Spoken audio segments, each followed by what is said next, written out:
This is Rick Kaselj from exercisesforinjuries.com. I wanted to talk about iliotibial band syndrome and stretching. So the common thinking out there is that if you have iliotibial band syndrome, so ITBS, that what you should end up doing is stretching. Now, that might be the common thinking that's out there, but you end up looking at the research and you end up seeing how effective stretching is when it comes to stretching targeting the iliotibial band. And if you look at the research, what it ends up saying is stretching ends up having an effect on the length when it relates to the iliotibial band, but the effect is very, very small. So looking at the length of the iliotibial band prior to and after stretching, there was an improvement about 0.5%.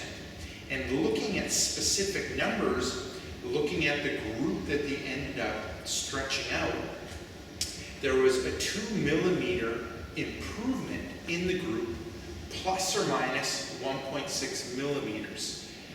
So it ends up being just a small amount that there ended up being an improvement, but it ended up being very, very small.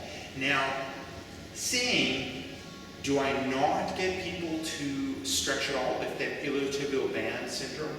No, I do get them to stretch out, but it's not the only thing that I end up doing when it relates to tissue quality. There's another video I have when it comes to the foam rolling side when it relates to iliotibial band syndrome and what I do for it. So please do refer on to that video. It might be underneath this video, or there's probably a link to it underneath this video.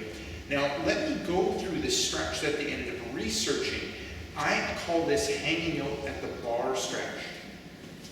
So I'm just standing on one leg, I'm bringing the other leg across, and then they end up bringing the hip out.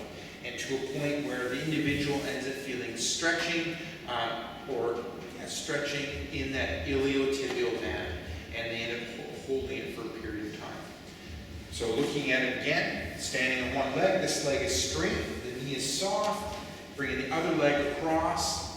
I can lean onto something, eliminating balance, so I'm focusing on the stretch, bringing the hip out, and looking at stretching that IT band, holding it for a period of time, roughly 30 seconds.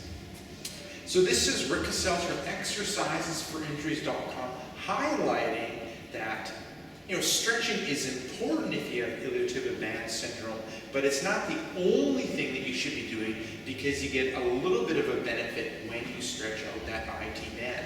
So this is Rick Kaselj from exercisesforinjuries.com saying take care and bye-bye.